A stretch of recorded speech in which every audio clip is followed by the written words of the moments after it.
Vamos a arrancar, si alguien me quiere acompañar.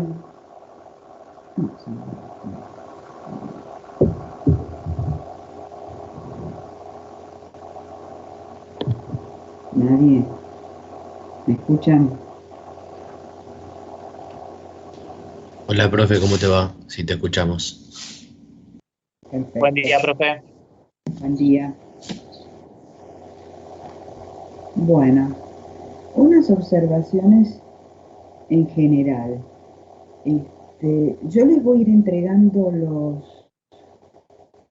las notas de los parciales.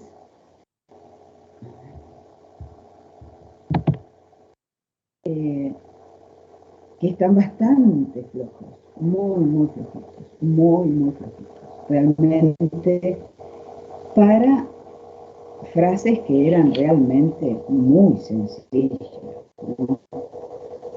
Frases que, o alguna que vos pudieras decir, pero el resto era como, podríamos decir, elementales. Esa que decía, la organización nacional se reducía a una opción entre solo dos formas. Hay más de uno que me puso cualquier cosa. Morenistas y salebristas, por ejemplo, qué sé yo, no sé, bueno. Luego otra, la política económica del peronismo tenía entre sus objetivos fundamentales promover el capital extranjero. Es decir, había frases de ese tenor y realmente el resultado es muy flojo. Hay que, en general, el primer parcial es un parcial bastante de bajo rendimiento, quizás no han leído lo suficiente, pero realmente la mayoría de las frases eran frases, todos temas que vimos especialmente, y que además la corrección es muy sencilla, porque si está bien vale un punto, si está mal no vale nada, y si está más o menos, está incompleto, trato de ser generoso, ¿no? Porque a veces está confuso, no se entiende lo que quieren poner, en fin, realmente. Otra cosita, con respecto a la entrega, al envío, tiene que venir el parcial con el correo, porque yo quizás cometí el error de revisar que estaban, había recibido, porque a veces si estoy mirando y presto atención viene el cartelito de que ha llegado un correo. Que llegue un correo no significa que ese correo tenga el parcial. En este momento estoy teniendo problemas con dos personas, los cuales no tengo el parcial entregado en tiempo y forma. Por lo menos a mí no me parece. Así que bueno, espero Profe. que esta performance mejore para el segundo parcial. Sí, aquellos que tienen a plazo y prefieran no presentarse al segundo parcial, me lo puedan decir ahora o un poco más adelante. Si me lo dicen previamente, les dejo el ausente. Es decir, si tienen un aplazo y un ausente, queda a plazo. Pero si tienen un aplazo y me avisan, yo les puedo dejar el ausente. ¿Se entiende lo que estoy diciendo? Sí.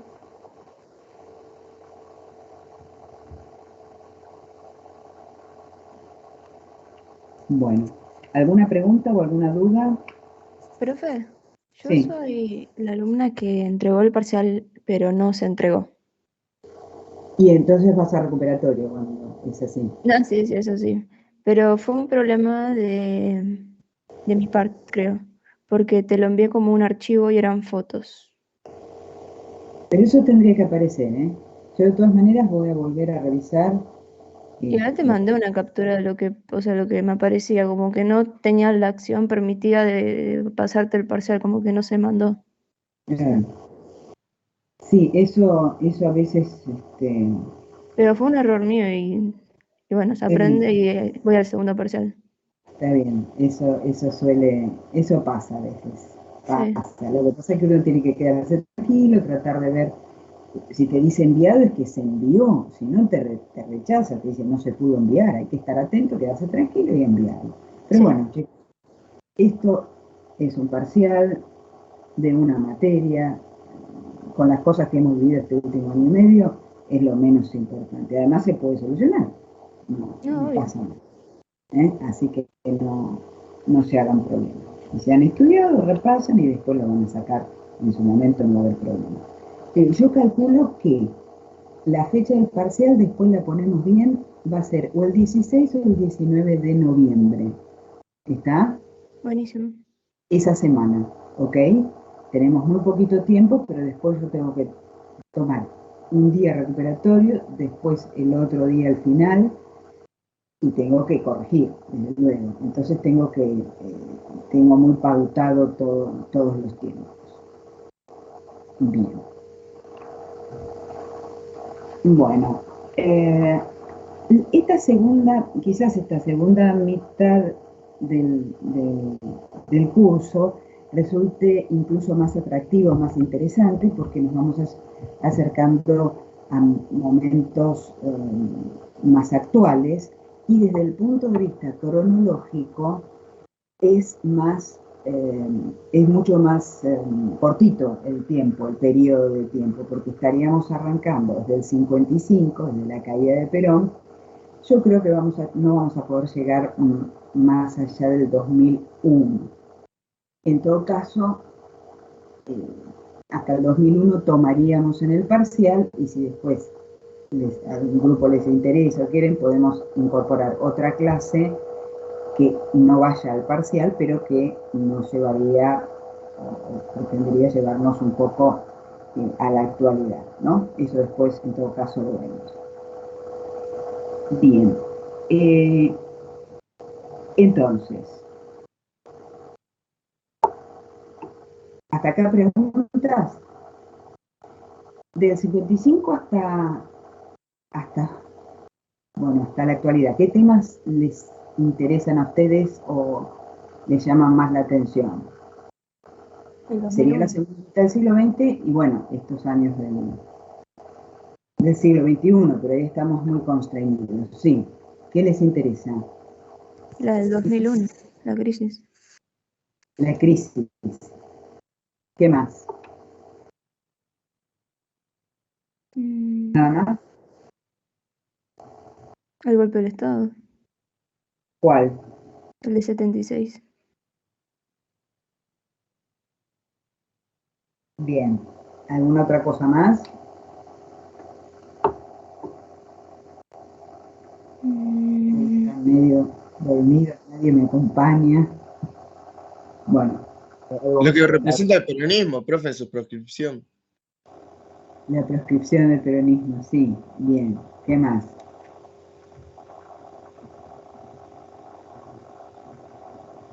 El menemismo, para mí es clave. Menemismo, la década del 90. Sí. Bueno, sí, vamos a ver. Alfonsín, o sea, como estudiamos economía, a mí me interesa mucho lo de la época de Alfonsín y la hiperinflación. La hiper, bueno, eso es un momento del sexenio de Alfonsín, ¿no? Del casi sexenio, bueno, fueron 6 años. Determinante. Pero bueno. No lo hizo fracasar en el gobierno. ¿Cómo? ¿No es lo que lo hizo fracasar en el gobierno que lo hizo irse antes? Claro, claro. Sí, exactamente, eso es. En realidad es un golpe económico el que le hacen a Alfonsín, ¿no? Bien. Bueno, entonces vamos a arrancar. Ahí sí se pueden hacer un periodo armado. Nosotros dejamos con la Revolución Libertadora, que yo les había dicho al finalizar el curso, y es una de las frases, que se autodenomina Revolución Libertadora. Fíjense qué interesante que todos, salvo el último golpe, todos se autodenominaron revoluciones, ¿no? Esta fue la Revolución Libertadora porque, según ellos, venían a liberar a la patria del tirano. Después va a venir la Revolución Argentina, y después venía el llamado proceso de reorganización nacional. No siendo revoluciones, ¿no? Esta revolución libertadora tenía dos, o sea, dentro de los militares había dos tendencias, más allá que estaban coincidentes en el golpe. ¿Cuáles eran esas dos tendencias? La más antiperonista y la reconciliadora, que era la de Ya, exactamente. Leonardo, La de Lonardi era la más moderada, claro. efectivamente. La Y que después no está la de quería, Aramburu, la de Isaac Rojas, ¿no? pero exacto. Entonces, tenemos la moderada representada por Lonardi, aquella que ni vencedores ni vencidos, dice su famoso discurso, ¿no? Eh, dándole una mano a los peronistas, reconociendo que hay un país que es mayoritariamente peronista, mientras que la más irreductiblemente antiperonista es la que va a desplazar a Lonardi, representada por Aramburu y Rojas, que no quiere hablar ni de Perón ni de los peronistas. ¿Sí? Lo Y censuran, entonces, ¿cómo? como que lo censuran. Sí, sí, no, además hay un decreto de marzo El problema es, claro, del 56 que prohíbe nombrarlo a Perón, a Eva, al Partido Justicialista, es decir, no se puede directamente nombrar, ¿no? Qué intenso.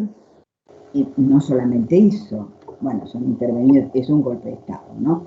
Eh, y comienza ahí la etapa para los peronistas, ¿cómo se llama esa etapa?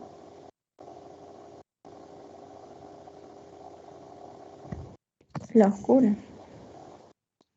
no, No, ¿qué comienza?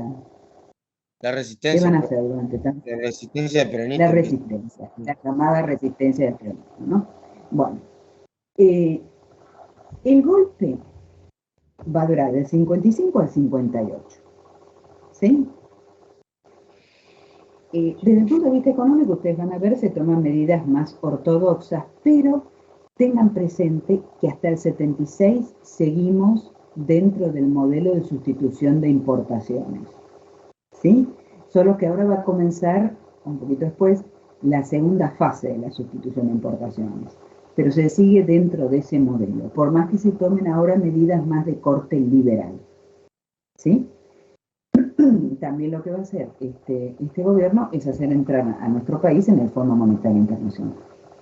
A partir de ahí comienza, bueno, nuestro amarre con el Fondo Monetario Internacional. Y otra, aparte de la censura de estas prohibiciones y demás, hay que tener presente que durante el gobierno de Aramburu, y esto va a tener importancia no en este momento, pero sí un poquito más adelante, durante el gobierno de Aramburu,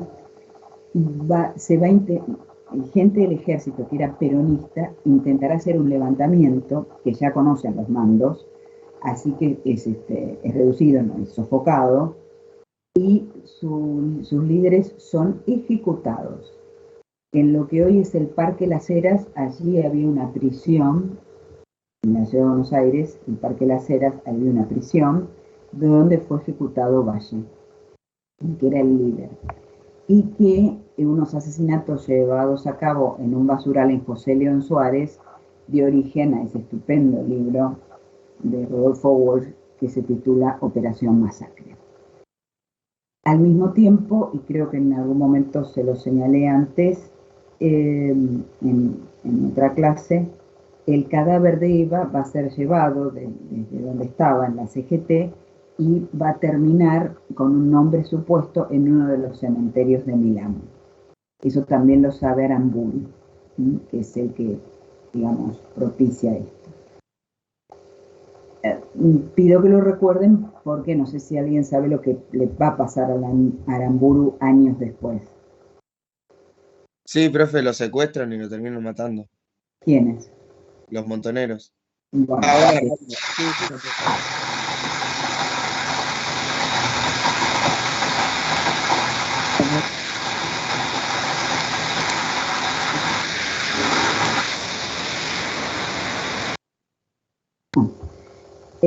Bueno, ahora, Otra cosa más, durante este gobierno también, ¿qué se va a dejar sin efecto?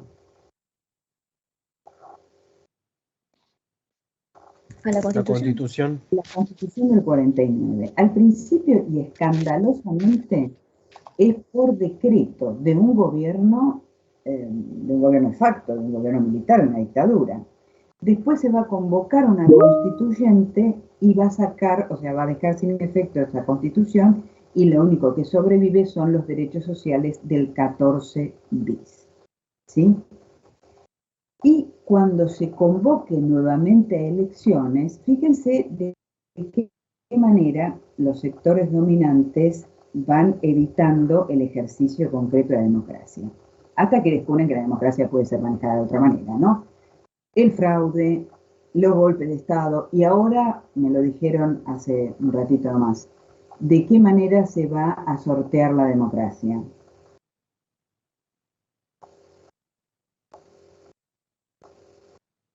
¿Qué va a pasar cuando se vuelva a los gobiernos civiles? ¿Me lo mencionaron? ¿Qué? ¿Lo de los grupos? No, bueno, el presidente que va, después que termine este gobierno militar, cuando se convoque elecciones, va a ganar un radical. ¿Cómo puede ser eso? Porque el peronismo está proscripto, profe. Exactamente, por la proscripción del peronismo. Ah, no sabía que se refería a eso. Claro, es una manera de eludir la democracia, de eliminarla, ¿no? Porque además no es la primera vez que se proscribe. El Partido Comunista también estuvo proscrito en algún momento. Pero es el partido mayoritario. Es decir, se está proscribiendo el partido mayoritario. Entonces, se convocan elecciones, no va a haber fraude, ¿no? Perfecto, bueno, perfecto. Pero no se puede votar al partido que tiene la mayor cantidad de votantes. Es la proscripción del peronismo que va a durar hasta el año 73, 18 años. Y son las distintas formas, no sé si me quieren decir algo, son las distintas maneras que los sectores dominantes encuentran de sortear la democracia. El fraude, los golpes de Estado, la proscripción. Profe, en ese momento el voto era obligatorio, ¿y cómo hacían? ¿O no era obligatorio? Sí, pero no se puede presentar el Partido Justicialista a las elecciones. Es decir, la proscripción, ¿qué significa? Que determinado partido, en este caso el Partido Justicialista, no puede presentarse ni con ese nombre ni con otro nombre. Es decir, todos los personajes o los miembros del justicialismo, porque si no, bueno, en vez de llamarse Partido Justicialista se pondría cualquier otro nombre. Tampoco, es decir, no pueden Aparte, muchos dirigentes terminaron también presos, profe. absolutamente. Todos los diputados, senadores, intendentes, gobernadores, todos, absolutamente todos, terminaron presos. Hay gente que estuvo, senadores y diputados, hombres y mujeres, presos más de 2 años por haber sido electos por el Partido Justicialista. Estuvieron presos en galpones. Hay un documental muy interesante que habla de eso y honestamente hace unos años lo vi y ignoraba esa cantidad de tiempo que estuvieron en un galpón donde estaban prisioneras las mujeres, estaban ahí, no podían salir de ahí, por ejemplo. No, una cosa impresionante, ¿no? Y muchas veces son invisibilizadas por parte de las mujeres del peronismo, por lo menos, porque yo rara vez he escuchado hablar sobre mujeres electas en ese momento que hayan sido presas. Por lo general, hay mayor incidencia en los hombres. Porque fueron electas como diputadas. Y sí, vos pensás que es un momento donde la mujer, salvo el protagonismo de Eva, eso hay que rescatarlo, las mujeres tenían un papel más, aunque ya se había creado la rama femenina. No recuerdo, no sé si era el 49, cuando se crea la rama femenina dentro del Partido Justicialista. Tendría que verlo, no recuerdo si era exactamente ese año, pero ya estaba creada la rama femenina. Y cuando en el 52 pueden votar las mujeres, hay mujeres que son electas diputadas. Estas terminan presas, más de 2 años presas. Y hombres también, pero quiero decir, pero es una época donde el predominio del varón es más notorio, más allá del protagonismo, reitero, de Eva, ¿no? Entonces les decía esto, la proscripción, no se puede presentar el Partido Justicialista a elecciones, ni con ese nombre ni con ningún otro. Por lo tanto, las opciones, claro, ¿qué partido va a ser el que va a capitalizar de alguna manera esta proscripción? El partido que le sigue en orden de importancia, por lo menos numérica, que es el Partido Radical. ¿Qué va a pasar? Ante esta prohibición, lo dejamos a Perón yendo al Paraguay, ¿no? Perón se embarca en una cañonera famosa que lo va a llevar al Paraguay primero, después va a estar en Venezuela, República Dominicana, y después va a recalar en España durante larguísimos años de su exilio. Sin embargo, esa ausencia es una presencia porque aún en ese exilio, Perón va a seguir teniendo un protagonismo, influyendo en la política argentina, y va a tener lo que él llamaba delegados o representantes, delegado un emisario directamente de Perón, ¿no? Que es el que actúa acá en la Argentina, siguiendo las directivas de alguna manera de Perón. El Partido Radical tenía dos ramas dentro del partido, la Unión Cívica Radical Intransigente, que era la de Frondizi, y la Unión Cívica Radical del Pueblo.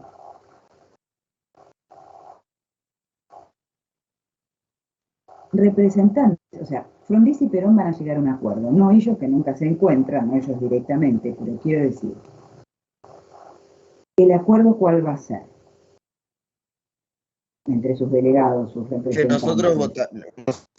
Que el peronismo votaría al radicalismo y ellos harían que puedan, o sea, como que puedan dejar presentar al peronismo en elecciones y volver. El objetivo era traer a Perón de vuelta a la Argentina. Pero levantar la proscripción, ¿sí? Es decir, el acuerdo sería, Perón va a dar la orden, recuerden el verticalismo, a través de los sindicatos que van a seguir operando, los sindicatos son mayoría, son peronistas. Perón va a dar la orden de que se vote en Frondizi, a cambio de lo cual Frondizi se compromete a levantar la proscripción. Acá el punto es el siguiente, chicos, que más allá que los militares se retiren, ¿no? Que culmine el gobierno militar, estos gobiernos civiles son gobiernos tutelados, es decir, primero, son gobiernos civiles y no son gobiernos democráticos. ¿En qué sentido no son gobiernos democráticos? Con esa proscripción no podemos hablar de democracia, más allá que se vaya y se vote, ¿sí? Hay una raíz de origen que no es una raíz democrática, que es la prohibición del peronismo a presentarse a elecciones. Pero también están muy tutelados por los militares. Es decir, podemos considerar que Frondizi tenía la idea concreta de levantar la proscripción. De hecho, cuando lo hace para la elección de gobernador a la provincia de Buenos Aires, gana el peronismo y se ve obligado a proscribir, a anular esas elecciones y le hacen el golpe militar. Es decir, las posibilidades de tomar esa decisión, el grado de autonomía que tienen estos gobiernos surgidos durante esta etapa es muy, muy, muy relativo, muy pequeño. Es decir, no hay capacidad como para tomar una decisión de esas características. ¿Se entiende lo que digo? Es decir, son gobiernos donde los militares se van, pero no se van del todo, ¿no? Entonces, asume Frondizi. Frondizi asume en el 58, tendría que haber estado hasta el 64, ¿verdad? Los 6 años. En el 62 lo va a voltear un golpe de Estado. Ahora bien, a ver si se va esto. Un minutito, por favor. Estamos. ¿Cuánto sonaba? Sí. Les decía, después, ahora vamos a un tema que es muy importante. Bien, hasta ahora va a comenzar una etapa que en economía se conoce como stop and go, o sea, pare y siga. Recuerden, ¿cuáles eran las debilidades que tenía nuestro proceso de industrialización? La falta de tecnología ¿Y qué más? Muy bien. y Y que sí, es lo que fundamental, ¿no? capital. Y capital, y capital. La falta de tecnología y de capital. Eh, entonces, para solucionar de alguna manera, así, para pegar el salto a una industrialización más compleja, Frondizi, con lo que se denominó el desarrollismo, lo que va a promover es la llegada del capital extranjero. Bueno, si el capital es lo que falta, hay que promover las inversiones extranjeras, que vengan, hagan sus inversiones, y una vez que esto comience a dar sus frutos, esto arrancará y podrá seguir adelante la industrialización. Y pasar de una industrialización liviana a una industrialización pesada. Es decir, una industrialización madre de otras industrias, ¿no? Industria petrolera, petroquímica, la química, siderúrgica, ¿no? Bueno. Esto es lo que se denominó el desarrollismo. Después se verá con mayor detenimiento. Pero hay otra cosa muy importante que tiene lugar no acá en nuestro país, sino en otro lugar de nuestra América, y que va a tener una importancia fundamental para todos los países latinoamericanos. ¿De qué hecho estoy hablando? ¿A qué hecho me estoy refiriendo? La Revolución Cubana. Muy bien, la Revolución Cubana. La Revolución Cubana que tiene lugar a finalizar la década de los 50 en 1959. ¿Por qué? ¿Alguien sabe por qué? Porque representa un eje comunista en el bloque occidental, profe, que predominaba el capitalismo. Socialista, ¿sí? Hablemos siempre con corrección. Socialista, sí. Y entonces, bien. Sí, y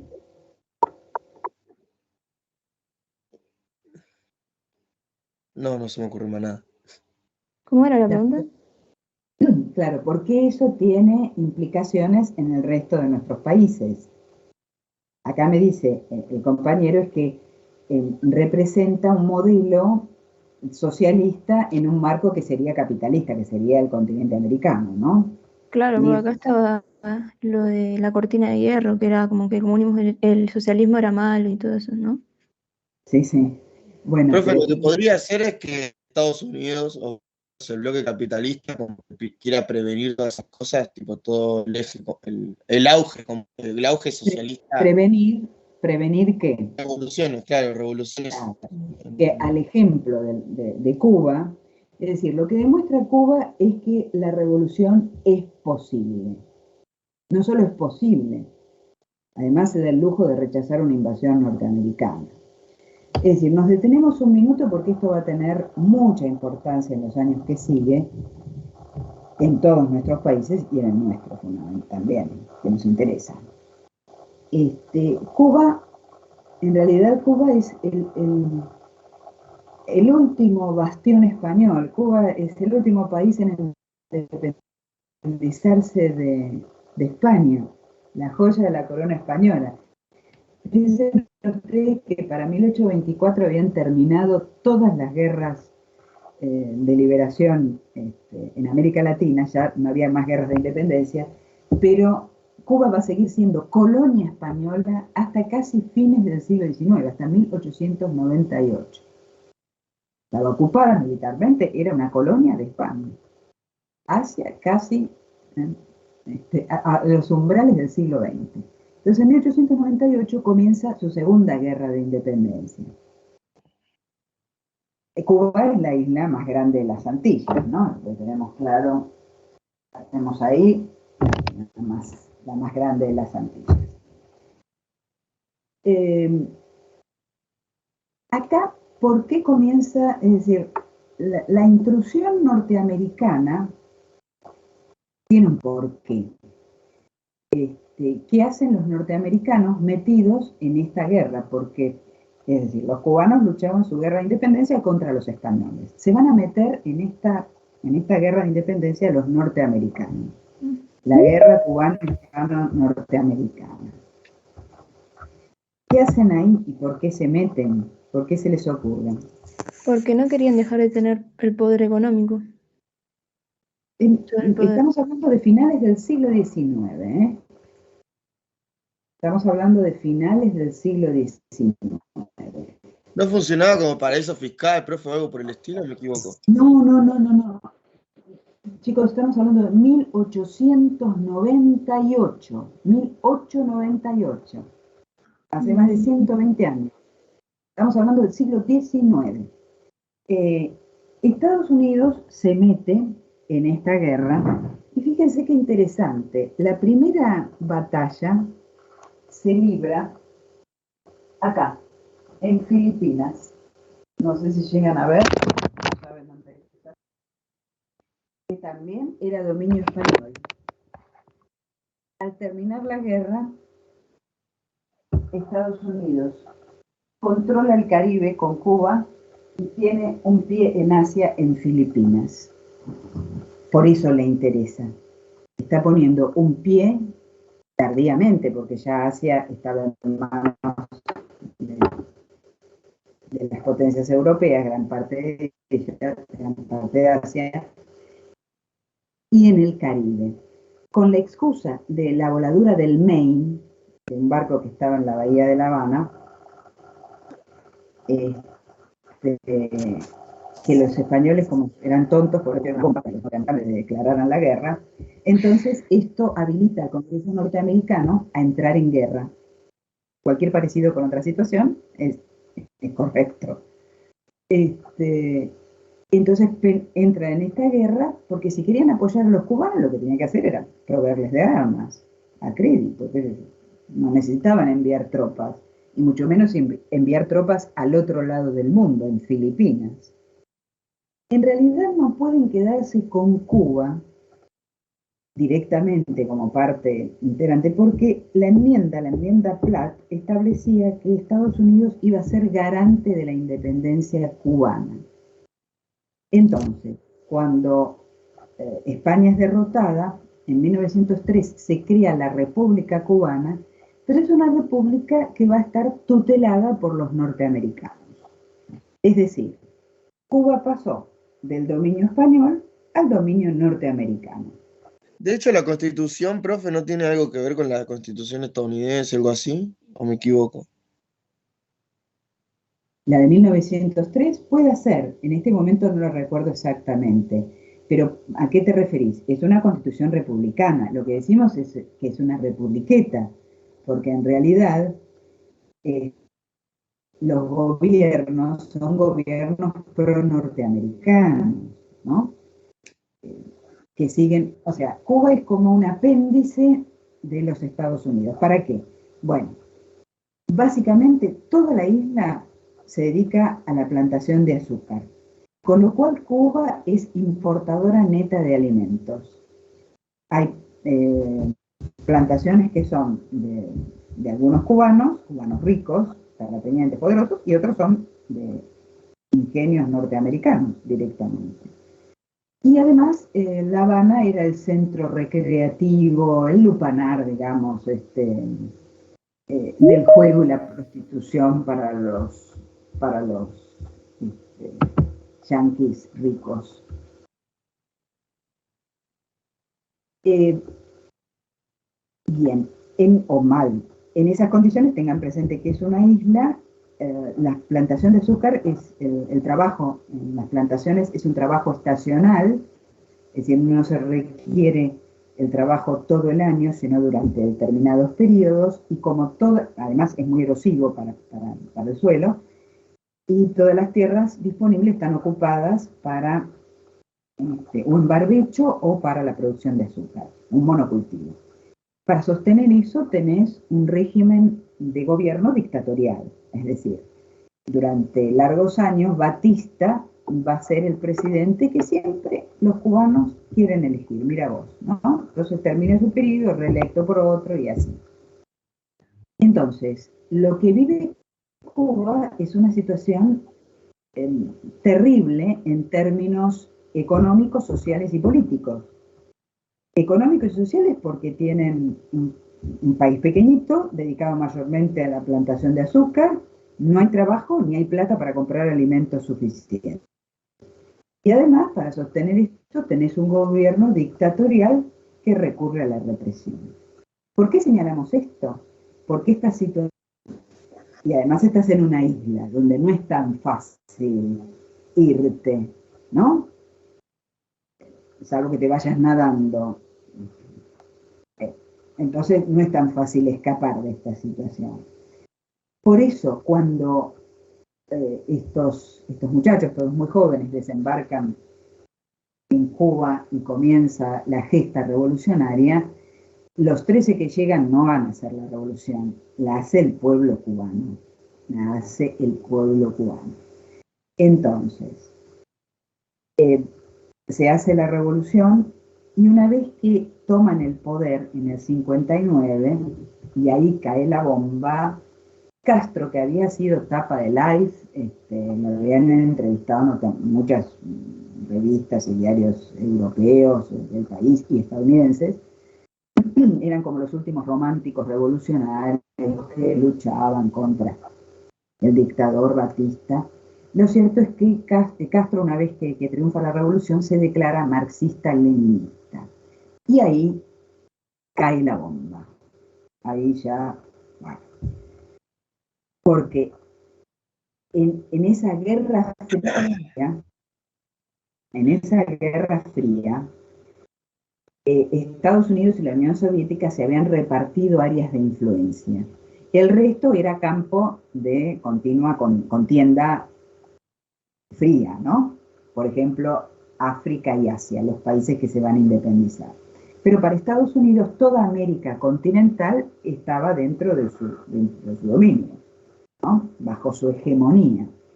Y acá resulta que a un tiro de piedra del propio Estados Unidos hay un país que se declara socialista, que se declara del otro bando, diríamos. Así que esto es intolerable para los Estados Unidos y para quiénes más y por qué. ¿Quiénes otros estarán preocupados y por qué? Y también se explica por qué Estados Unidos, ¿no? ¿Quiénes? ¿O qué sectores? Y ¿Qué es lo que... la oligarquía, ¿Por qué? porque el marxismo no plantea la estatización de los bienes de producción. Bueno, no digas no plantea. ¿Qué es lo que hace la revolución una vez que toman el poder en Cuba? Expropian todo. Es que Bueno, no en todas las revoluciones se pasa eso, expropian profe. todas las tierras y se reparten entre los campesinos todas las tierras y también se expropian todas las empresas y a partir de ese momento se socializan todas las ganancias. Es decir, que este proceso es muy preocupante para los grandes terratenientes y los grandes empresarios de los otros países, muchos de los cuales en América Latina reproducen la historia de dominación, de miseria y de explotación que vivía Cuba. Es decir, se tienen que ir las empresas norteamericanas, pero este es un ejemplo preocupante para los sectores dominantes en nuestros países. Porque no solo se lleva a cabo este proceso de expropiación y reparto de tierras, la reforma agraria y también la nacionalización de las empresas, sino que además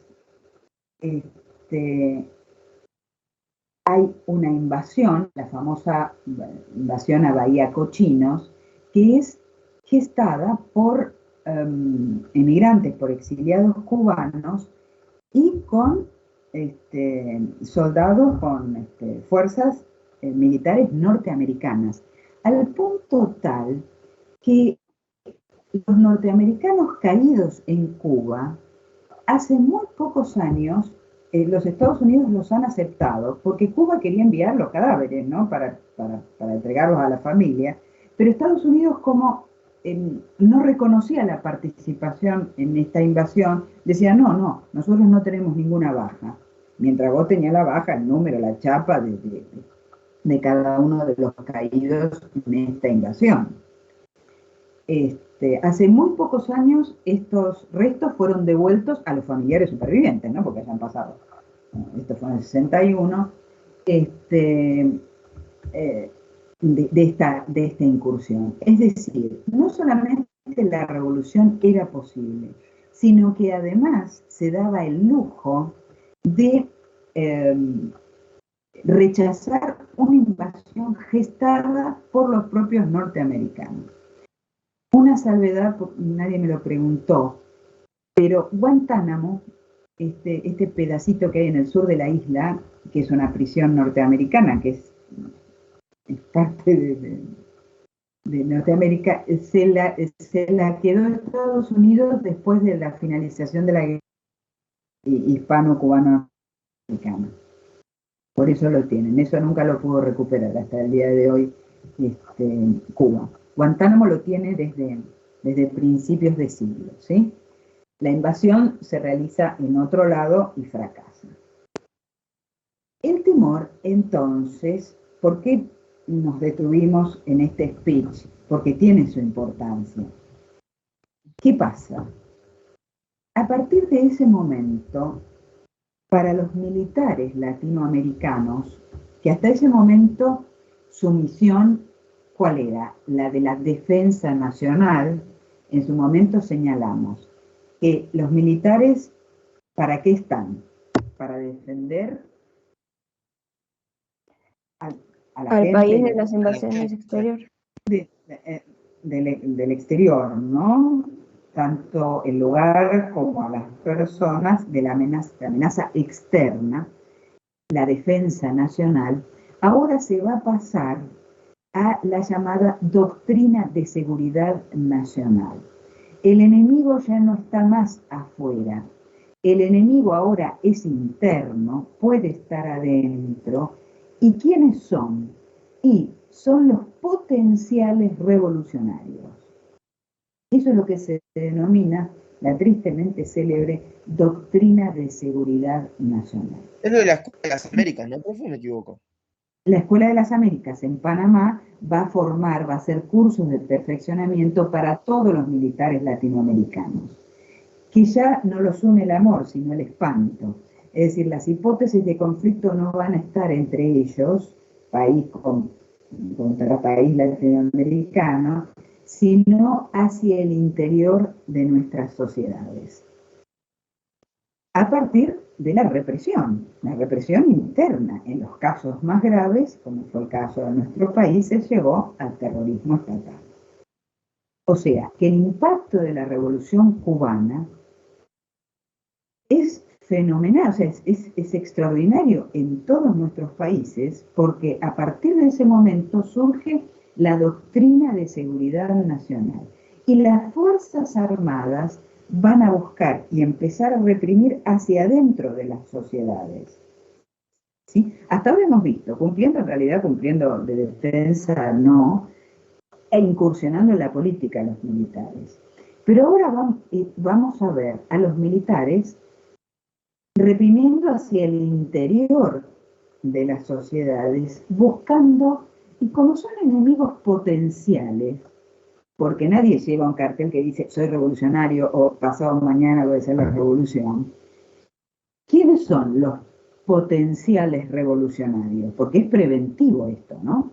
Hay que evitar la revolución, no hay que esperar que llegue, hay que evitarla antes.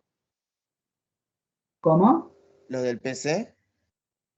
Puede ser. ¿Quiénes más? ¿Socialistas y peronistas de izquierda? Peronistas de izquierda. A ver.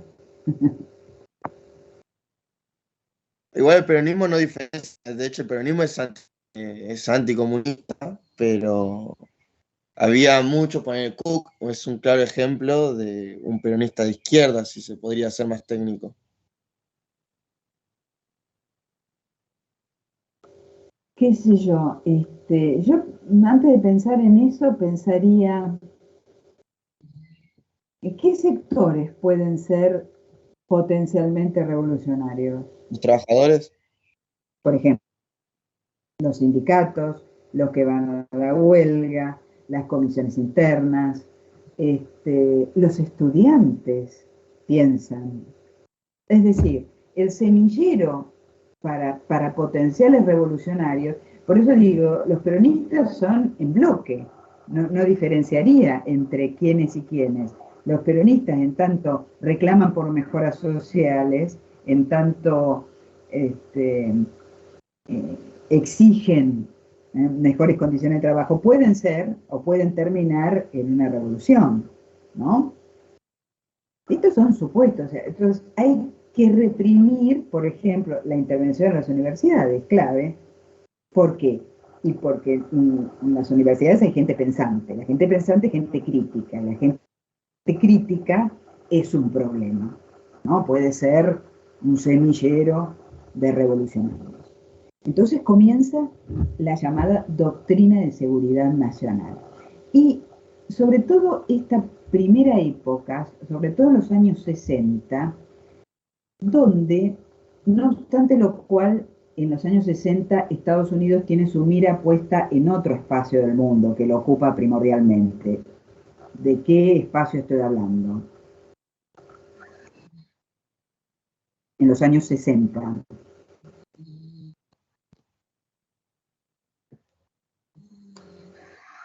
Y hasta en mediados Europa, de... profe, ¿Cómo? en Europa, Ah, ah. Europa ya está dividida, ¿no? Hay parte bajo el control soviético y parte... Estados Unidos está ocupado con la guerra de Vietnam, ¿eh? Estados Unidos está en Vietnam, ¿sí? Eso ocupa digamos, en términos de prioridades, pero al principio lo que teme Estados Unidos acá en América es que, ejemplo de lo que pasó en Cuba, pueda, como un reguero de pólvora, replicarse estas revoluciones en el resto de América Latina. Y si uno observa, yo después, ahora después les digo qué lectura, la de Ruquier, este francés que se ha dedicado tanto, Alain Ruquier, a América Latina, en muy pocos años de los años 60 se producen un montón de golpes de Estado en América Latina que son golpes de Estado preventivos. ¿Mm?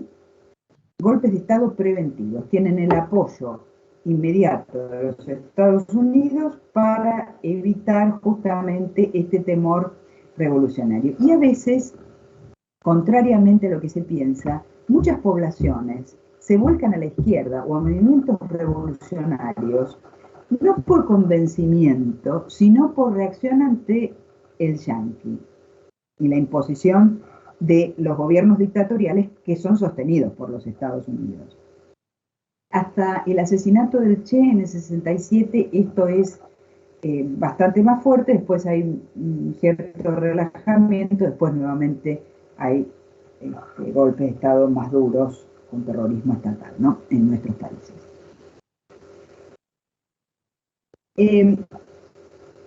Entonces, tenemos básicamente los golpes de Estado en América Latina. Podemos hacer primero una gran distinción. O son golpes de Estado, ¿cómo llamaríamos? Transitorios, es decir, golpes de Estado, gobiernos civiles, golpes de Estado, gobiernos civiles, que es el caso de nuestro país, ¿no? Ya hemos visto el golpe del 30, después el golpe del 43, después el golpe del 55, ahora les dije y vamos a ver el golpe a Frondizi, nos falta el de Ilia y nos falta el del 76. Es decir, nosotros estamos dentro del grupo de la alternancia, gobiernos militares, gobiernos civiles, gobiernos militares, gobiernos civiles. Hay otros países que directamente se establece un dictador y se queda, se llaman dictaduras patrimoniales. El caso del Paraguay, por ejemplo, el caso de República Dominicana, el caso de Nicaragua, donde Nicaragua no solamente es como los reyes europeos, está el padre, después el hijo, después el otro hijo, ¿no? Se van heredando, la familia Somoza. Bueno, son dictaduras patrimoniales, las que perduran muchísimo tiempo. Entre los 60 y los 80, que vuelve la democratización, tenemos este tipo de patrimoniales. En muy pocos casos hay casos de dictaduras militares progresistas, podríamos llamarlas de izquierda, que tienen como idea llevar adelante cambios y reformas estructurales para el bienestar de la población, que es el caso, por ejemplo, del Perú de Alvarado, que lleva adelante un golpe de Estado, la reforma agraria. Pero son los casos más atípicos, digamos. Y después tenemos casos vamos a ver, el caso de Argentina y Brasil, de los llamados burocráticos desarrollistas o burocráticos autoritarios, y después los terroristas neoliberales. Terroristas de Estado, gobiernos que aplican el terrorismo estatal, y doctrinas neoliberales en lo económico. Pero sería digamos, entre los años 60 y 80 tendríamos estos tipos de gobiernos militares. Después se da el caso de países que sin haber sufrido golpes militares, cuando sufren un golpe militar, que es el caso de Chile, por ejemplo, con Pinochet, bueno, catastrófico. Lo llama así Ruquier. Yo creo que todos son catastróficos en mayor o menor medida. Pero hay algunos que tienen su grado de brutalidad, como es el caso de los que establecen un terrorismo estatal. Pero bueno, eso lo vamos a ir viendo, ¿no? ¿Hasta acá preguntas o se entiende lo que estoy diciendo? ¿Sí? Sí, profe, todo bien. ¿Todo bien? Ujú. Bien. Ahora yo les hago una pregunta a ustedes. En el caso, por ejemplo, de nuestro país, que es la alternancia, ¿no? Gobiernos civiles, gobiernos militares, golpes de Estado, vuelta a gobierno civil. ¿Por qué piensan que se van? Porque en algún momento se van y ya se convoca elecciones, ¿no? O sea, hasta ahora venimos viendo. ¿Por qué se van? ¿Falta de apoyo popular, profe? Entonces, partimos de la base que tuvieron apoyo popular. No, pero quizás no puede perdurar en el tiempo una dictadura. Pero hay casos que duraron 40 años. ¿Por qué no? Hay mucha crisis en el país, tipo, en todos lados, en todo aspecto. Y entonces, Es inmanejable. ¿la dictadura? No, sí, porque no solo había crisis social, había crisis económica, había crisis política. Bueno, a ver, empecemos quizás por algo que quizás sirve para responder. ¿Cuál es la reacción de la sociedad civil ante los golpes de Estado? A ver, ¿cómo reacciona? Ya que hemos visto varios golpes de Estado nuestros, ¿cómo reacciona la sociedad civil ante los golpes de Estado? Y siempre ha reaccionado mal, nunca les ha gustado. ¿Sí? ¿No les gusta? Para Pero, mí, ¿qué es lo que hacen? Se someten, no es que claro, para mí les es son sumisos. indiferente. ¿Cómo? Claro, para mí les es indiferente los golpes de Estado digamos, a las esferas o a los sectores más ajenos al poder, digamos, de Sí, la al sociedad. pueblo. les es indiferente. Quienes estén en ese momento gobernando, no les va a cambiar su situación y por ende no tienen implicancia, digamos. Pero no hay ninguna expectativa, es decir, aceptan, les resbala, diríamos. Están sumidos porque le tienen O miedo. sea, que habría una aceptación pasiva de este hecho. A eso van, o sea, la sociedad no la vieron saliendo a la calle, Profe, no sé, reclamando en no, en la contra, resistencia, estableciendo. por lo menos en la resistencia peronista la gente no salía, no, como que no hacía quilombo en ese sentido, tipo con las fábricas y esas cosas. Bueno, que hagan, sí, pero estamos hablando de la sociedad en su conjunto, que hagan, sí, durante tiempo,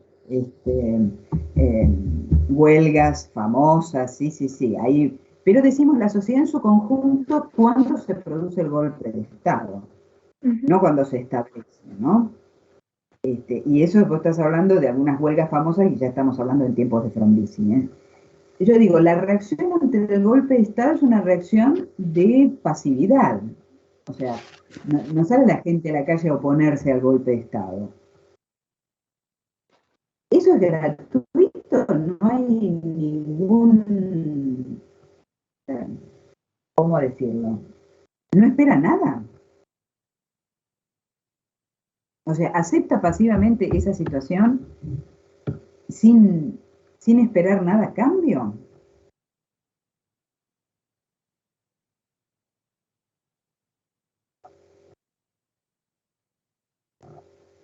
¿Se entiende la Y sí, yo lo entiendo. Por eso yo creo que sí, que no acepta nada a cambio, digamos. O sea, si ponemos de ejemplo, por ejemplo, al golpe de Estado que hizo Uriburu, perdón, la sociedad no mostró interés, si no hubiera salido a la calle, se hubiera manifestado en contra. Recién un intento de ir en contra de este avallazamiento, digamos, de las Fuerzas Armadas, se empieza a dar ahora con los montoneros, digamos, que ven, digamos, un peligro, digamos, de todos los derechos adquiridos que se fueron obteniendo a lo largo de los años del peronismo. No, pero ojo, montoneros son un grupo pequeño, después pueden tener, no podés, yo hablo de la sociedad en su conjunto, olvídate de un grupo que puede o no después tener adeptos, pero hay, claro, por la eso. sociedad en su conjunto. Por eso, yo digo, recién es ahora ese movimiento, ese pequeño rezago de gente que trata de esta puja, digamos, ¿no? De luchar contra la opresión del régimen, pero si no, no.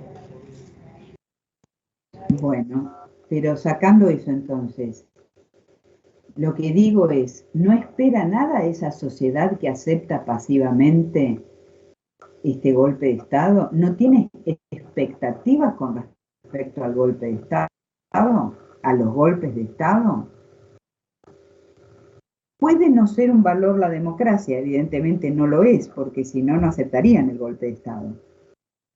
¿Y a cambio no se espera nada?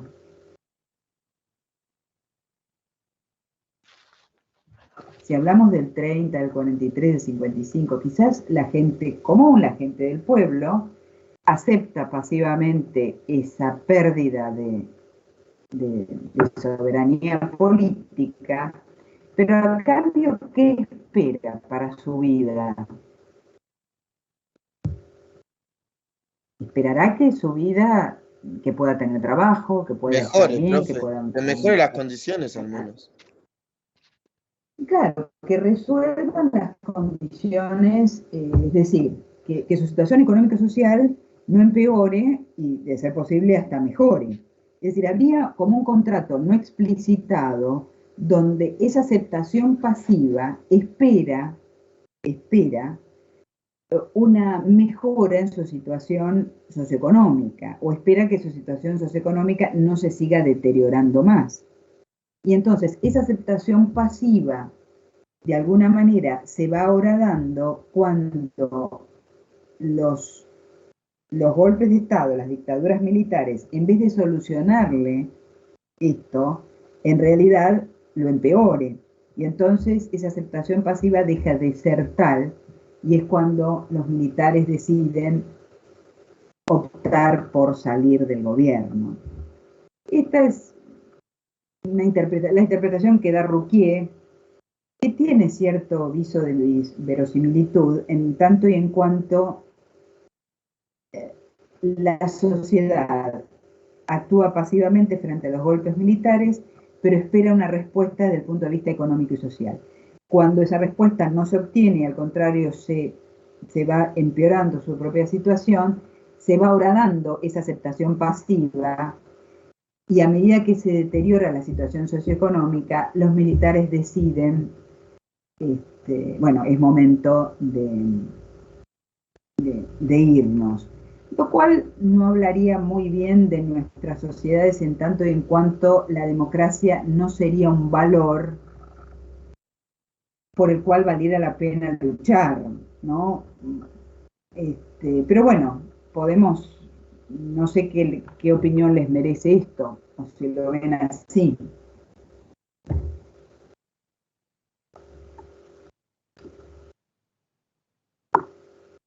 Silencio total. No, yo quiero hacer una analogía, no sé si es correcta, ¿no? Pero yo lo veo como esas relaciones de pareja que son tóxicas, donde todo el tiempo viven peleando, ¿no?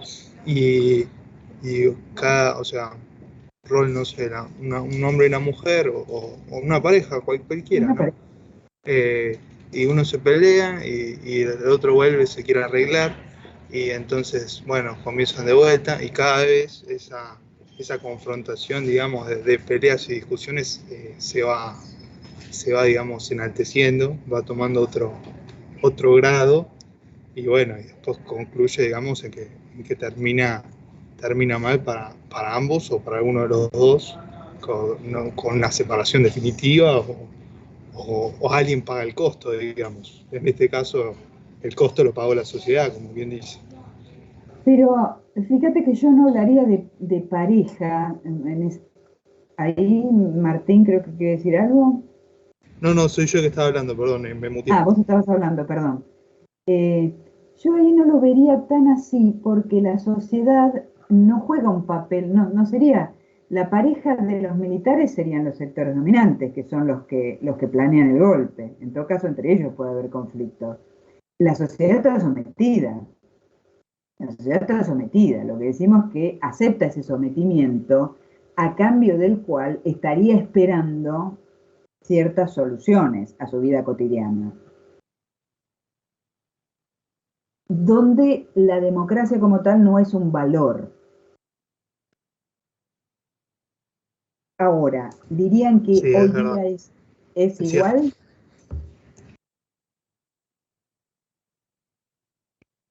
¿Cómo, profe? ¿Qué dijo? Si hoy día sería también lo mismo.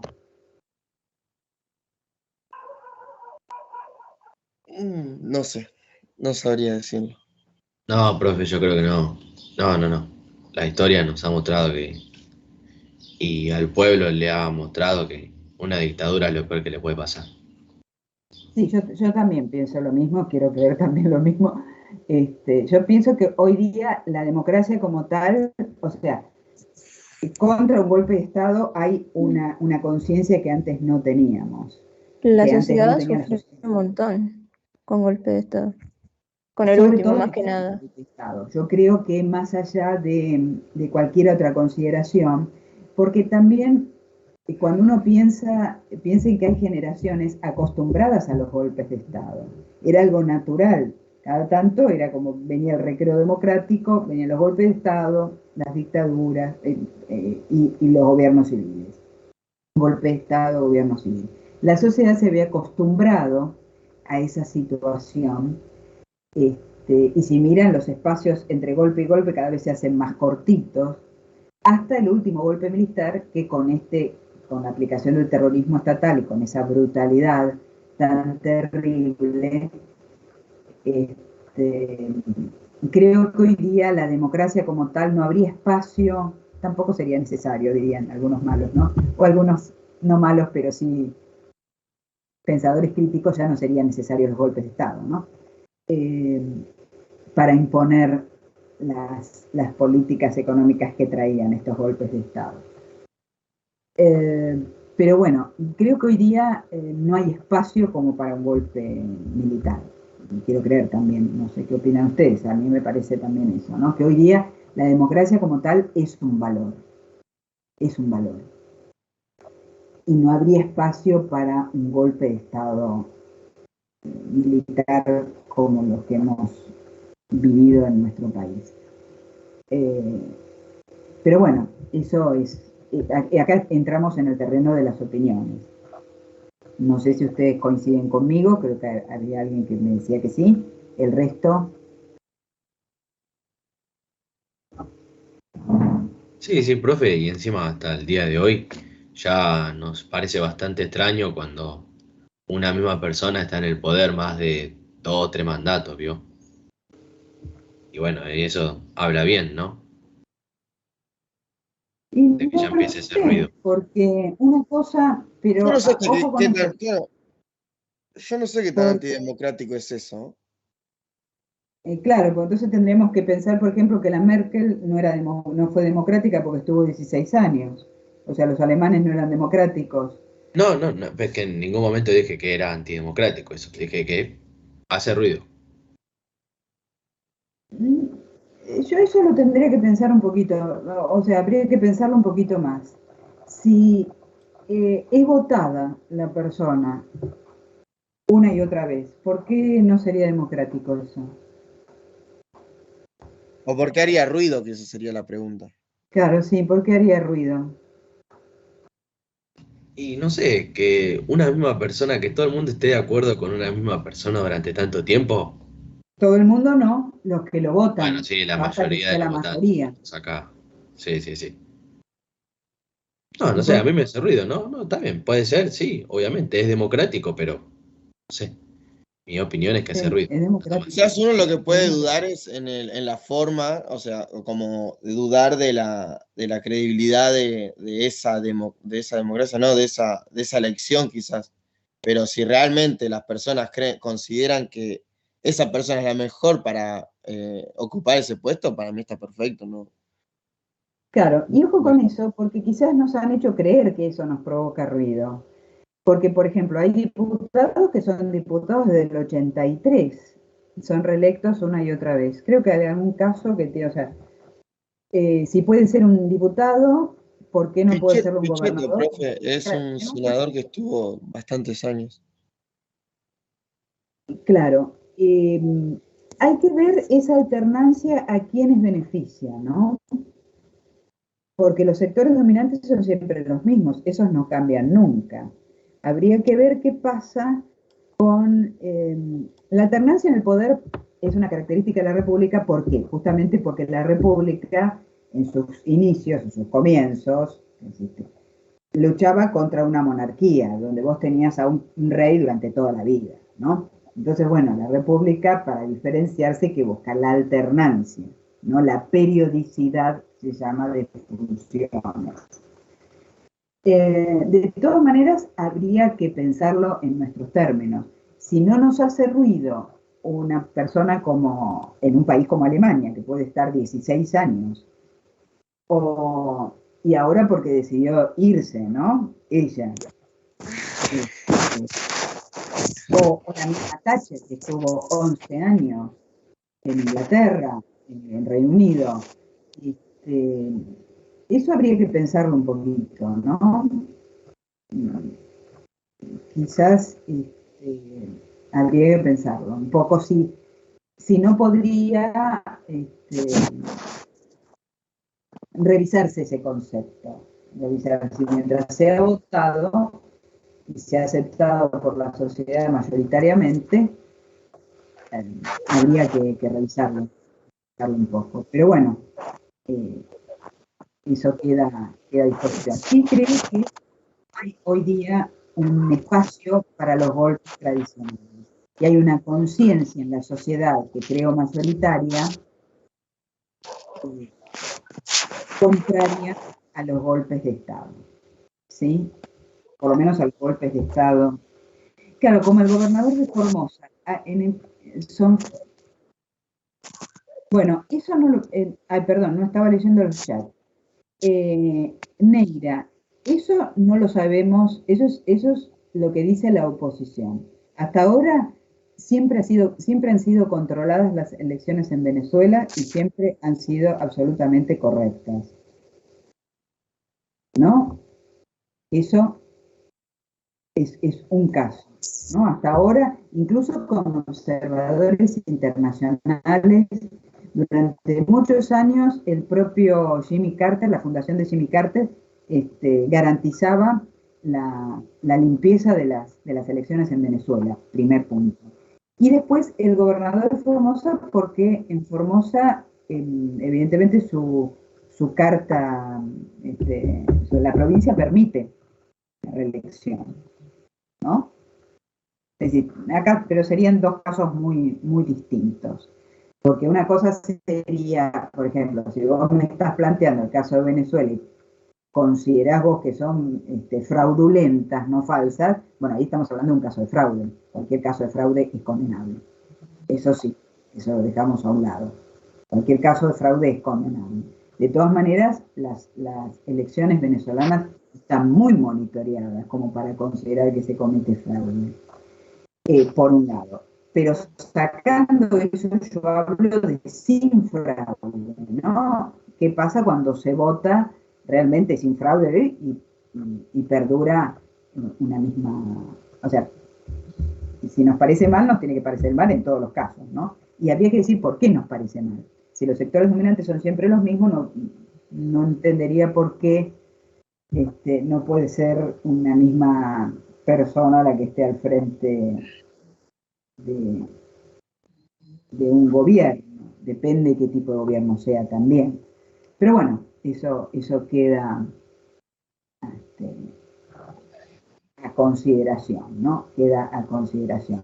De todas maneras, creo que hoy ya no hay espacio en la sociedad a partir de una experiencia muy traumática como fue no solo la dictadura, sino la guerra que llevó adelante esta dictadura y que perdió, la guerra de Malvinas, que no hay espacio para los golpes de Estado. Y también que la política de juzgamiento a los miembros de las fuerzas que han participado también ha depurado muchísimo a las fuerzas militares. Esto por un lado. De todas maneras, también nos tendremos que plantear si hoy día son necesarios los golpes de Estado para imponer políticas económicas gravosas para la mayoría de la población, ¿no? Quizás ya no lo sean, quizás ya no sea necesario. Bueno, entonces, a partir de este momento, ¿qué tenemos? Volvemos a Frondizi. Frondizi va a estar en el gobierno, por un lado, presionado por los militares. Por el otro lado, con un periodo de gracia, pero con la presión de los sindicatos, que además le van a exigir que cumpla con lo pactado, que es el levantamiento de la proscripción. En ese marco, llevará adelante él al principio estaba en desacuerdo con los contratos petroleros, él después los va a firmar con las empresas petroleras, va a llevar adelante su proyecto de desarrollismo. Justo es destacar que gran parte de estas inversiones durante su gobierno van a dar sus frutos a posteriori, van a dar sus frutos después, no durante su gobierno. Y ¿qué es lo que sucede? En la medida que económicamente mayor se desarrolla, hay un desarrollo mayor de la industria, cada vez se necesitan más insumos y más tecnología, y por lo tanto más divisas. Entonces, ¿qué pasa? Se llega siempre a un estrangulamiento, porque vos necesitas cada vez más divisas para llevar cuanto más industrializás, más necesitas, y más divisas se necesitan. Y entonces, bueno, por eso en los momentos de enfriar la economía, bueno, de parar un poco porque no hay divisas suficientes y después nuevamente volver a empezar, ¿no? En el caso de Frondizi, cuando en marzo del 62 levante la proscripción para la elección de gobernador de la provincia de Buenos Aires, gana el candidato justicialista. A pesar de que Frondizi va a anular esta elección, los militares igualmente le hacen el golpe. Bueno, ya no es confiable, ¿no? Desde el punto de vista de los militares, porque ha hecho algo que le habían dicho que no hiciera, levantar la proscripción. Y también otro punto, en ese momento, previo a eso, se había reunido en Punta del Este una conferencia de los cancilleres de América Latina, y en representación de Cuba, que todavía no había sido expulsada de la OEA, vino el Che Guevara, que había sido era parte de la Revolución Cubana, y el canciller de Cuba. Después, eso se llevó a cabo en Punta del Este, y después se va a cruzar acá a la Argentina, a Buenos Aires, se va a encontrar, a tener un almuerzo con Frondizi, lo cual cae muy mal, ¿no? Este encuentro de Frondizi con este guerrillero, ¿no?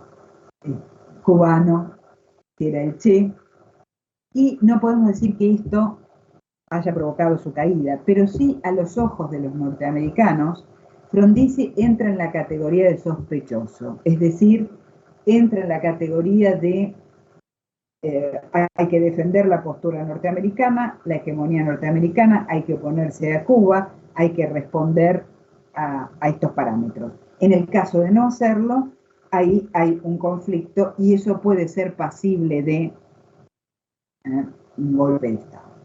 Lo cierto es que son cuestiones internas las que llevan al golpe de Estado, pero siempre tienen la anuencia, digamos, ¿cómo decirlo? El permiso, el ok de los Estados Unidos, que lo sabe previamente el Departamento de Estado, que se va a producir un golpe, y le da vía libre ese golpe. ¿Se entiende lo que decimos?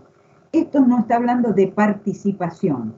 En nuestro país siempre nos hemos arreglado solitos para eso, no necesitamos intervención extranjera. Digamos, pero sí que haya un ok, ¿no? Decir, bueno, Estados Unidos está al tanto y vamos para adelante. Pero en otros casos más específicos, en otros países, hubo intervención directa, el caso de Chile, por ejemplo, presencia norteamericana concreta en el golpe de Pinochet. No fue el caso de nuestro país. No sé si me quería, Yamila, hacer alguna consulta. ¿No? Bien.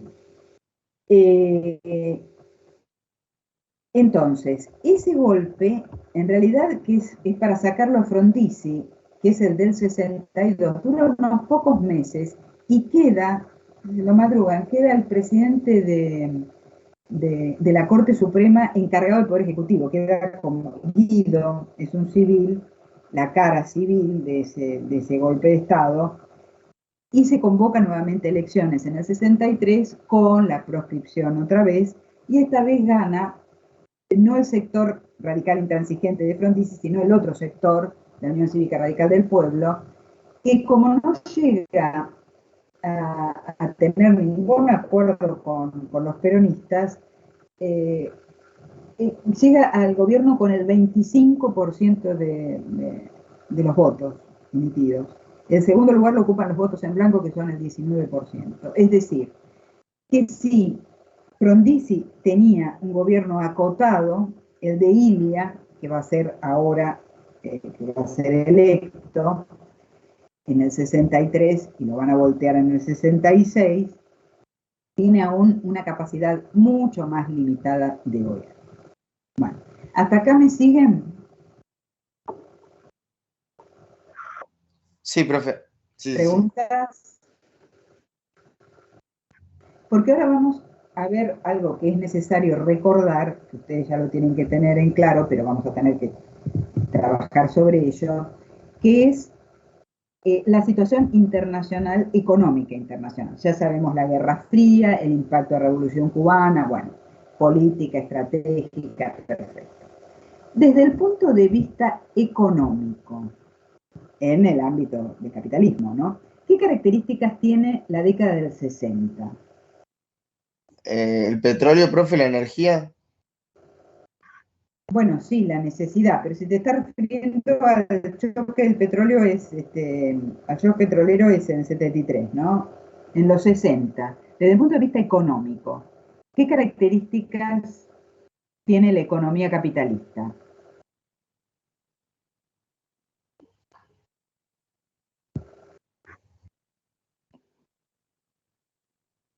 Tienen que ver con lo de Marshall y sus Bueno, asociaciones. recordad que el Plan Marshall en realidad se implementó después de la Segunda Guerra y para Europa Occidental, ¿no? Ya había pasado el tiempo. Justamente, ¿qué es lo que esto generó? El fortalecimiento de los países europeos occidentales. ¿También tiene que ver con la salida del patrón oro, profe, o le estoy errando La mucho los salida del años? patrón oro ya hace mucho, ¿eh? Eso, con la crisis del 30 se sale del patrón oro. Ya Pero no tenemos pasa, el no patrón pasa. oro dólar. Después, vos lo que querés decir quizás es lo que se establece en los acuerdos de Bretton Woods, que es el acuerdo patrón oro, que es el dólar, el que tiene un valor equivalente en oro, y a Claro. partir de ahí todas las demás divisas, que es el ordenamiento, sí. Pero, ¿qué fenómeno se observa? Bueno, tenemos Estados Unidos por un lado, la reconstrucción de Europa Occidental por otro, y qué otro lugar del mundo también capitalista, fuertemente capitalista después de la Segunda Guerra Mundial. Europa. Ya la mencionamos, Europa Occidental. Japón. ¿Qué No, estado Perdón, ¿me escuché? no, iba a decir Japón, pero no sé si es. Es Japón, es Japón. Japón, que después de la Segunda Guerra, ocupado militarmente por los Estados Unidos durante 10 años, Japón no puede rearmarse, entonces Japón pone todos sus esfuerzos desde el punto de vista económico, es la otra pata del capitalismo mundial, ¿no? Bueno, pero ¿qué fenómeno se observa en realidad al principio solo con empresas norteamericanas, pero en los 60 ya claramente pueden ser de origen europeo occidental o japonés? Las grandes Sí. empresas. Y claro, como diría Hobsbawm, la economía se vuelve cada vez más transnacional, ¿no? El crecimiento de las empresas transnacionales. Estamos hablando del sector, siempre hablando del sector capitalista, ¿no? Del mundo. El crecimiento de las empresas transnacionales, que al principio eran básicamente de origen norteamericano, pero ahora pueden ser de origen alemán occidental, francés, inglés o japonés. Estas empresas, ¿qué es lo que hacen? ¿Cómo funcionan? Y abaratan costos, o sea, van a producir ¿Cómo? Sí, en los porque el lugares. objetivo es ese, ¿no? Abaratar costos y maximizar ganancias. ¿Cómo? Y si saben que la mano de obra es más barata en tal lugar, usan esa mano de obra, Exacto. usan tal insumo en tal lugar, y así. Parcializando y relocalizando la producción en aquellos lugares donde es más conveniente porque es más barata. Ya sea un condicionamiento fundamental, por ejemplo, en la mano de obra barata, pero también el fácil acceso a las materias primas, también la baja de impuestos, que no haya límites de tipo sindical o los haya muy pocos, si son contaminantes no hay problema, es decir, o un combo con todas estas. Las empresas se parcializan y relocalizan, después ensamblan el producto y lo venden, el mercado es el mundo. ¿Sí? Este fenómeno al principio opera entre los países industrializados, pero pasa a la periferia cuando la periferia le ofrece las condiciones para la reproducción del capital. Entonces, los años 60 son los años de la transnacionalización. Estamos todavía hablando de un capitalismo que ¿cómo es? A diferencia del capitalismo de hoy. Básicamente es un capitalismo productivo, ¿no? Estamos hablando de fábricas que producen, que dan empleo. En estos países hablamos de estados de bienestar, ¿sí? Sobre todo porque está el peligro, porque hay que sostener los estados de bienestar, para que sean un freno a qué. Y por las tensiones sociales, para que no se haya revoluciones. Claro, porque está del otro lado el socialismo, ¿verdad? Bueno, entonces, ¿qué condiciones puede ofrecer la periferia latinoamericana para que las empresas vengan a instalarse, por ejemplo, en nuestro país? Los granos, las deportaciones. ¿Cómo? No. La mano de obra barata. Bueno, ahí tenemos una cuestión. Este país es un país industrializado. Es decir, que en principio vos tenés mano de obra calificada, mano de obra acostumbrada a trabajar en las fábricas. Punto primero. Ahora, ¿es una mano de obra barata? En todo caso, es lo que pretenden las empresas. Pero esa mano de obra no solo no es barata, sino que es una mano de obra acostumbrada a los beneficios que le ha otorgado el peronismo. Es una mano de obra que consta con un montón de derechos laborales muy concretos y que no va a ser tan fácil de hacer desaparecer. Además, también puede ser que sea atractivo. Piensen ustedes que muchas fábricas trabajan con capacidad ociosa, que tienen capacidad instalada o sobra alguna empresa donde ya, bueno, podés montar la maquinaria, pero tenés lista la empresa.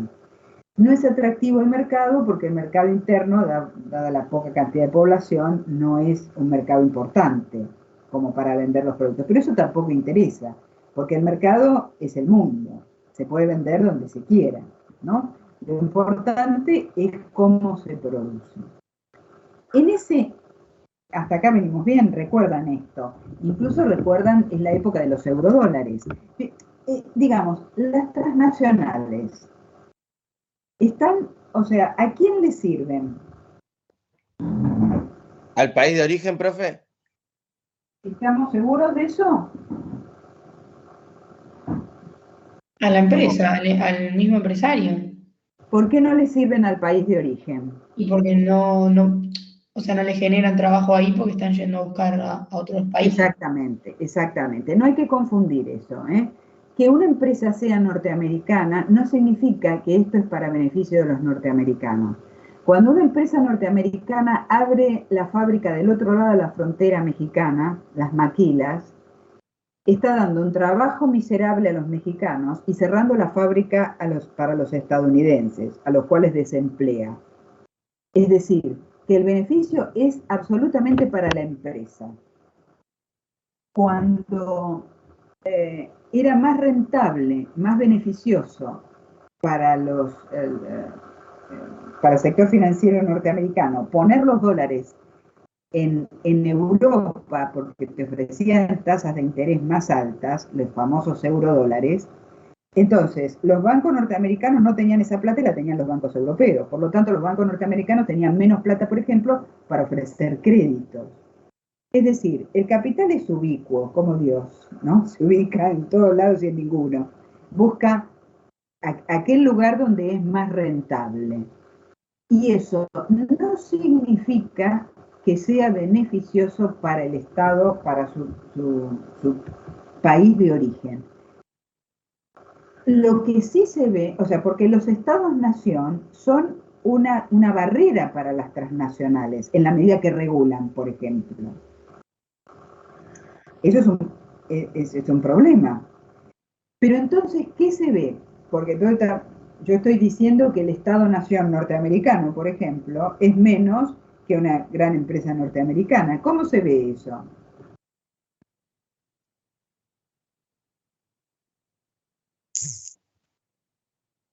No los escucho, ¿eh? Parece que hablan, pero yo no los estoy escuchando. O están muteados. ¿Cómo dijo, profe, perdón?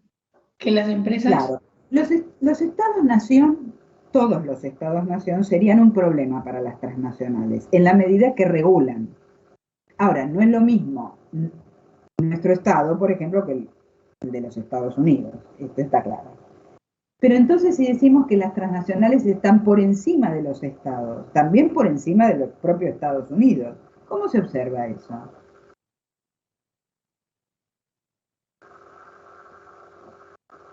Y porque, o sea, supongo, ¿no? Que por lo que veníamos hablando de que, o sea, también perjudica al no generar trabajo en el Estado de Estados Unidos, o sea, pierde el control de lo que de lo que ellos mismos crearon, digamos, las grandes empresas. Claro, no hay control ahí, o sea, el Estado, pero, a ver, ¿para qué invaden Irak? Para beneficiar a las empresas petroleras. A ver, perdón, ¿me siguen escuchando? Sí, sí, pero... Sí, profe, te escuchamos.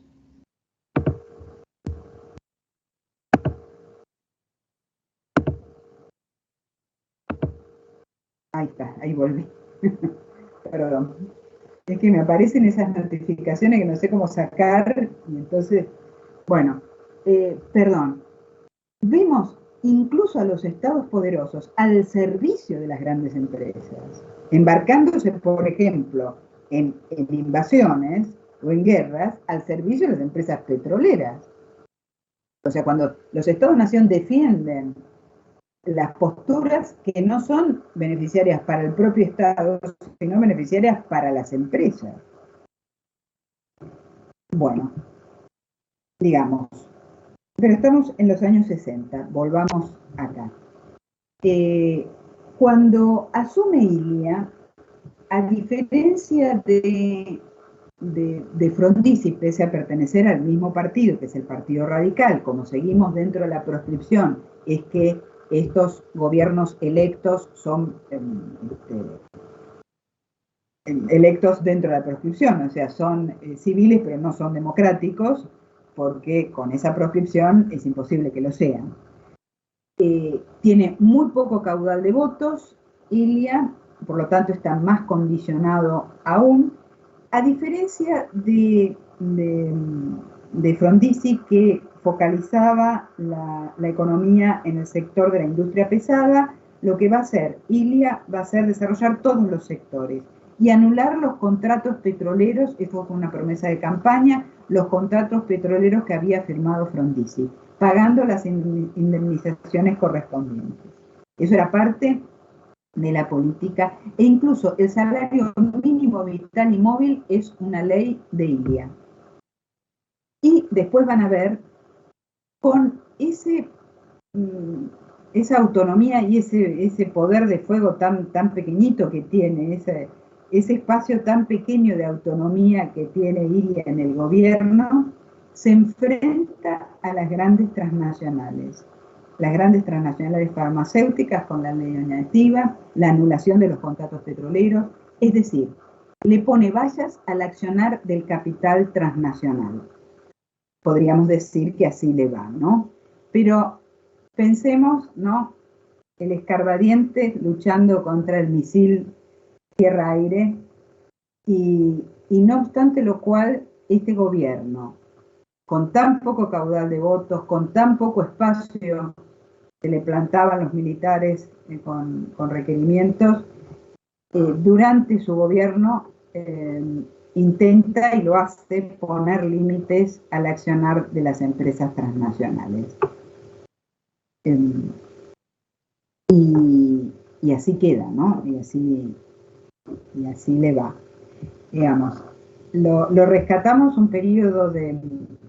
Los años 60 son muy convulsionados desde el punto de vista político, pero desde el punto de vista económico-social es de un crecimiento y de un bienestar para la mayoría de la población realmente notable, que lo seguirá siendo hasta el año 76.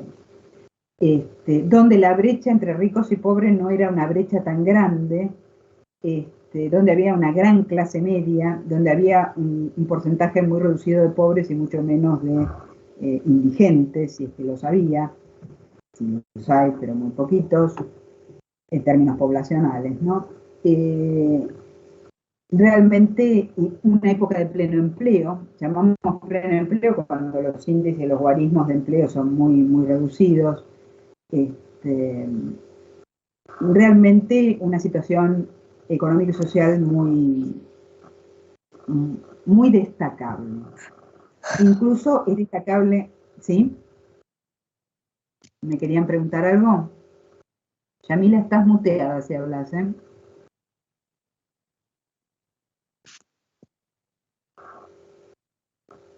Más allá, vuelvo a reiterar, Ilia asumió y jugó con esas reglas del juego que implicaban la proscripción, ¿no? Eso lo señalábamos.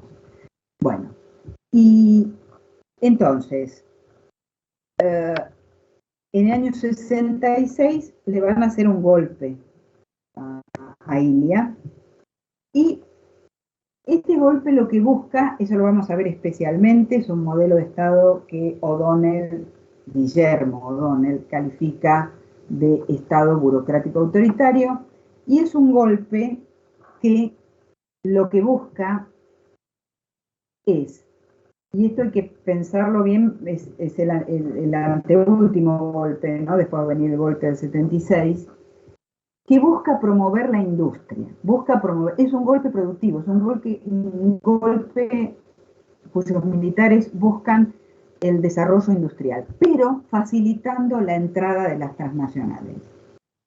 Es decir, hay que remover los obstáculos que podrían hacer que la empresa no eligiera nuestro país. Entonces, vos tenés una mano de obra calificada, ¿cómo la querés? Barata y dócil. ¿Eso desde dónde lo podés garantizar? ¿Desde un gobierno democrático? No, lo podés garantizar desde un gobierno dictatorial, un gobierno autoritario. ¿Se entiende lo que digo? Sí, profe, se entiende. Sí, profe. Onganía, ¿no, profe? Asume después de Ilia, me equivoco. ¿Cómo? ¿Cómo? Onganía asume después de Ilia, ¿no? ¿O me equivoco? No me acuerdo. Sí. Onganía. Ahora vamos a ver, yo acá lo que pasa es que vimos hoy demasiadas cosas, no quiero abrumarlos, y hay que ver demasiados temas, pero hay que ordenarse. Lo que pasa es que son, hay en pocos años se producen muchas cosas, entonces parece como que hubiera pasado, bueno, que es un poco en nuestro país, ¿no?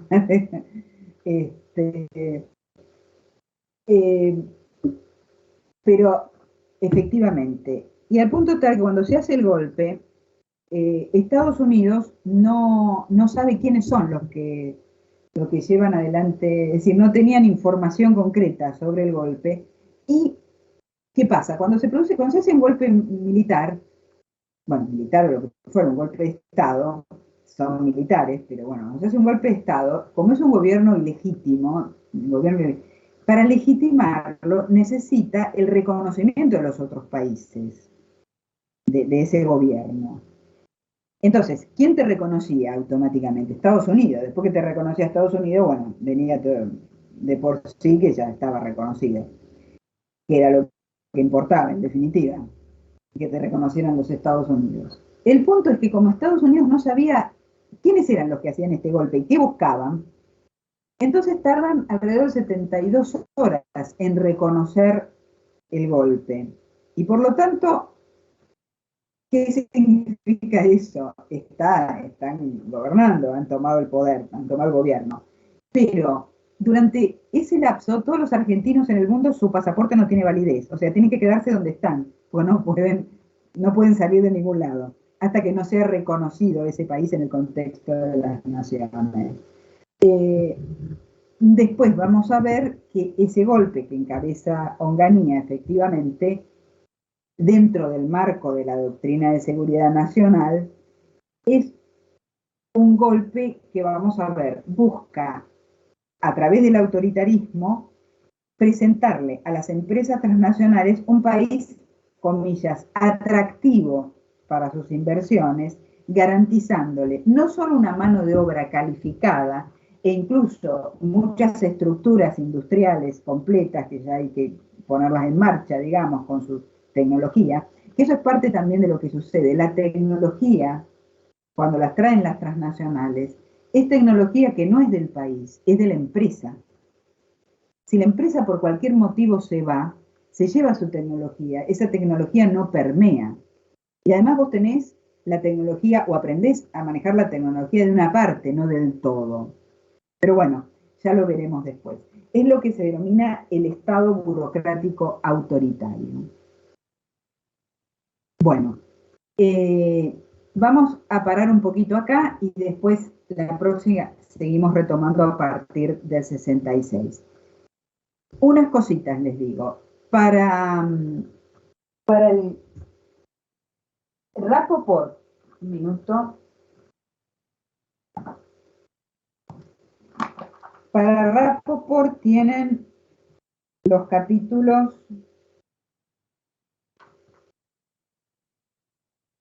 hasta el capítulo 8, ¿no? O sea, vimos 4 para este parcial, ahora serían los otros. Si hay más, no los vamos a ver, tienen capítulo 9, ese no lo vamos a ver. Vamos a ver 5, 6, 7 y 8. ¿Sí? Después tienen de Ruquier la Guerra Fría en el Nuevo Mundo.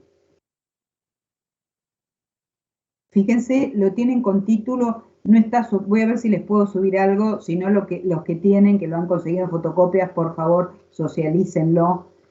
De Ruquier, la Guerra Fría en el Nuevo Mundo, y ahí tienen toda la cuestión de los militares, la doctrina de seguridad nacional, y el Estado burocrático autoritario de Guillermo O'Donnell. Ese creo que lo tienen en materiales, fíjense. ¿Sí? Y después les voy a ir subiendo otros materiales, o les voy a ir indicando, no se van a poder subir todos, otros materiales más. Lo del Estado burocrático autoritario, que es el golpe del 66, lo vamos a ver la clase que viene. Ya estamos viendo el capítulo 5, ¿no? De Rapoport y la Guerra Fría en el Nuevo Mundo de Rouquier,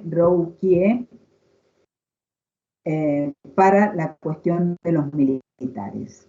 ¿Se entiende lo que hemos señalado? ¿Sí? Sí, profe. Sí, profe. Sí. ¿Sí? ¿Tomaron nota? ¿Se ubicaron? Sí, profe, hay varias cosas para anotar. A ver, decime. Te digo que... No, ¿me querías decir varias cosas o dije varias cosas y ya tomaron notas? No, que vos dijiste si tomaron nota y yo dije sí, que hoy tomé varios apuntes. Bueno, sí, eso ya queda para ustedes. Bueno, por ahí vi que se había presentado alguien que tenía la mamá enferma, que esperemos que esté mejor, ¿sí? Bueno. Me parece que no está, profe. Bueno, me pareció que había entrado, pero... Bueno, chicos, si no hay preguntas, vayan leyendo lo del Estado burocrático autoritario, después lo trabajamos acá. Pero sobre todo ahora vean y lean sobre lo que son los gobiernos de Frondizi y de Ilia. ¿Ok?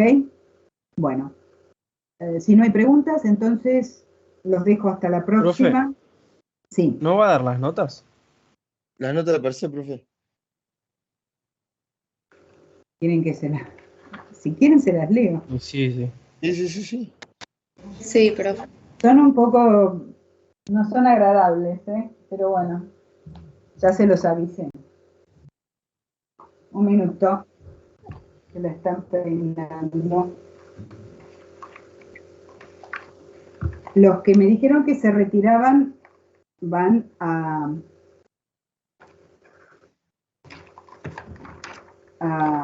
recuperatorio, ¿no?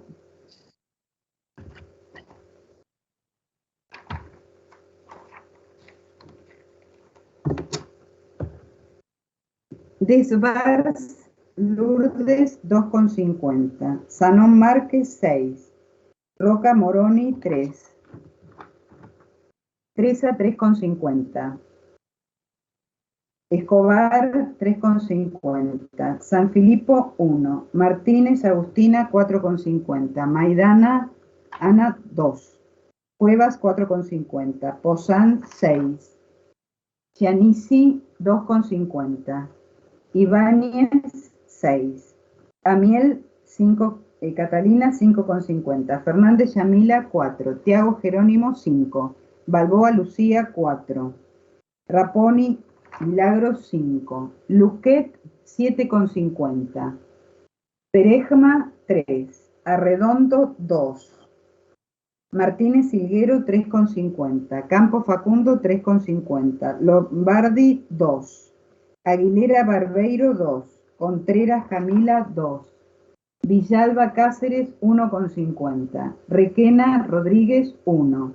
Romano Emanuel, 7,50. Loyácono, 4.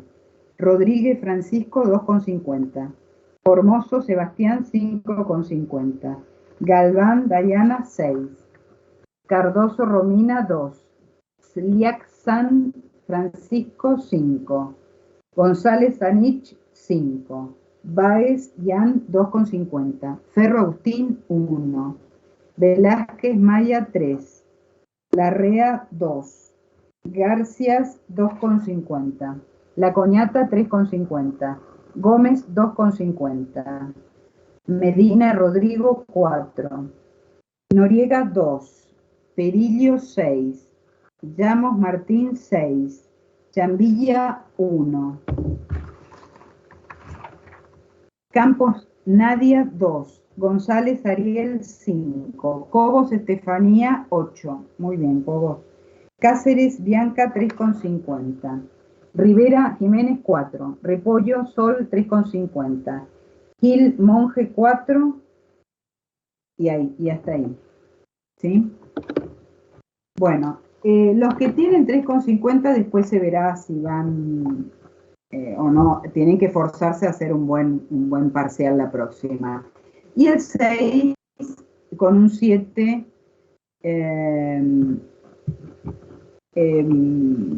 con un 7 les promociono, así que hagan el esfuerzo, porque bueno, el 6 está...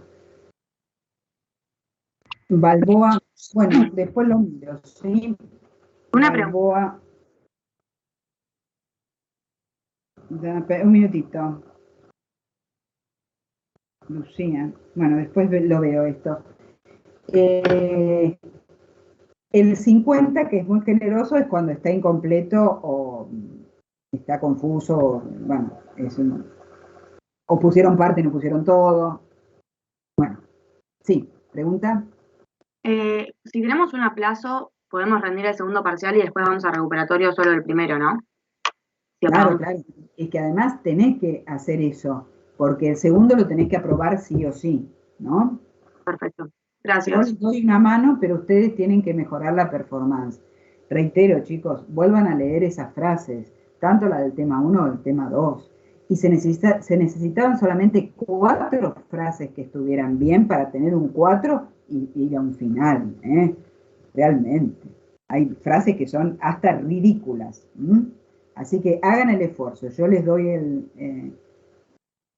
Gamarra y Sanjurjo, tengo el problema que no, ya se los dije. En todo caso les vuelvo a insistir, ¿no? Pero Sanjurjo ya sabes lo que pasó. Y bueno, ahora voy a mirar esto que me dijeron de Damianov, que no me acuerdo. Y por favor, cuando les pido, porque todos me mandaste 2 veces. Yo cuando corrijo, chicos, que además es muy detenida mi corrección, yo no los recuerdo a todos son un montón con sus apellidos. Si me lo ponen 2 veces, yo lo corrijo y me doy cuenta después que lo corregí 2 veces. ¿Sabés? Me pasó un montón. ¿Sabés? Encima, ¿no? Así que por favor. Bueno, pónganse para la próxima a leer. Estos son temas por ahí más atractivos, más atrayentes, más cercanos en el tiempo. Y generalmente se sube la performance en el segundo. Pero de no ser así, les dejo abierta la posibilidad. Bueno, ¿alguna pregunta más?